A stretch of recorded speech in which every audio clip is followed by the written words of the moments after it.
everyone. This is Podcast for Class. I'm your host, Kate Stepanuk, and hopefully my audio class is the audience. Do you think I'd be wrong if I'd say every job should be approached with professionalism? I haven't heard of any jobs or professions that don't care about the quality or one's work ethic. Have you? Since this is an important conversation to have, today's episode will address the importance of ethics in radio news. Now, you gotta remember, there are ethical foundations that every individual bases his choices and decisions on. I've got mine, and I am sure you've got yours.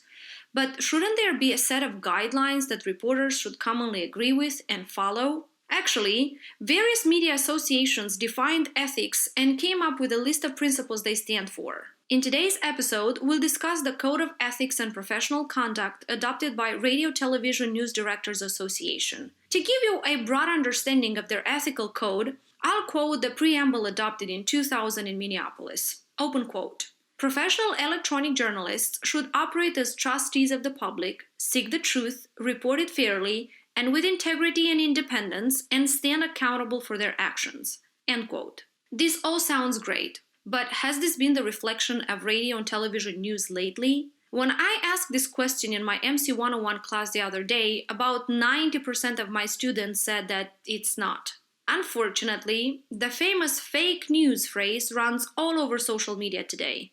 Both publics and politicians criticize the media and blame it for all evil. They say, media is biased, they don't report the facts, reporters fabricate information, and so on. Is this the truth? Should we blame the media for all evil? I'll let you decide that. That's why, before we get into a huge debate, let's identify several principles that media professionals, specifically radio news writers, should follow. Professional journalists have their first obligation to the public. They should provide a full range of information so the public can draw objective decisions. Professional journalists should pursue the truth aggressively. One principle I try to invest in my new reporters is the audience doesn't care what you think. They want to know what your source or the expert thinks. Therefore, make sure you report the truth, even when you disagree with it. News should be presented fairly and impartially. Treat all subjects with respect and dignity. Leave your personal bias aside. Don't make the decision for your audience. Tell them the entire story and let them make their own decisions. Present the news with integrity and decency.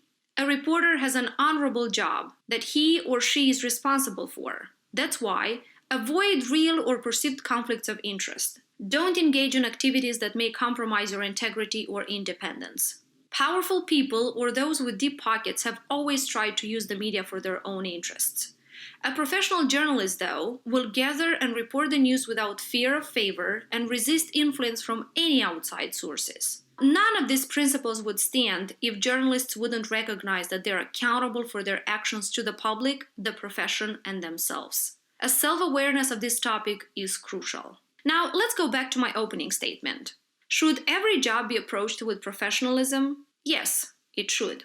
But how can a student reporter prove his professionalism while they're still in college? It all starts from small things. Come to class on time. If you are always 10 minutes late, that simply indicates how unprofessional you approach a class environment. Do you really think you'll approach your work environment differently? I'll let you answer this question. When you send an email, address it properly, spell check it, and be professional.